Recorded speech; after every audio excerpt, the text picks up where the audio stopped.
শাপলা একবার এইভাবে বানিয়ে দেখো, আম কাসন্দের শাপলা, দারুণ খেতে, টক টক মিষ্টি মিষ্টি।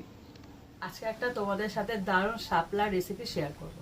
তো তার জন্য কড়াই বসিয়ে দিয়েছি, এবার দিয়ে দিচ্ছি তেল। তেলটা গরম হয়ে গেছে, দিয়ে দিচ্ছি 5 ফোড়ন। এবার এটাকে না ভালো করে ভেজে নেব। ভাজা হয়েও গেছে, যা গরম হচ্ছে। হ্যাঁ, তাও একটু নেড়ে ছেড়ে দিতে হয়। ভাজা হয়ে গেছে, এবার এর মধ্যে দিয়ে দিচ্ছি রসুন কুচি, পেঁয়াজ কুচি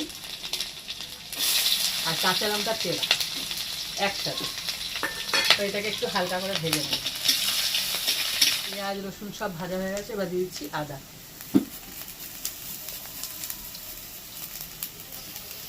আদাটাকে একটু ভেজে নেব,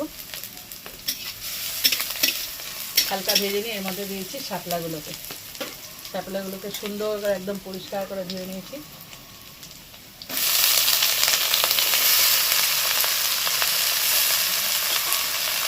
একসাথে এটাকে ভেজে নেব। দেখো কতটা মজে গেছে। ঠিক মজে যাওয়ার পরেই লবণটা দেবে, মানে ও তো প্রথমে অনেকটা থাকে, পরে গিয়ে যখন মজে যায় তখন বোঝা যায় যে কতটা হয়েছে। রয়েছে হলুদ গুঁড়ো,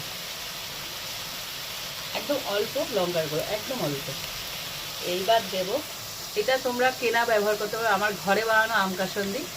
কেনা দিলেও একই স্বাদ আসবে, ঘরের তৈরি কাসন্দি। আর এটা এমনি কাসন্দি না, আম কাসন্দি।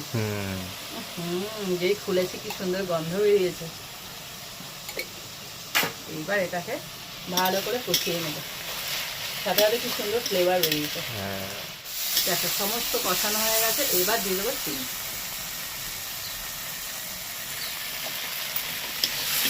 তৈরি হয়ে গেল কাসন্দি শাপলা।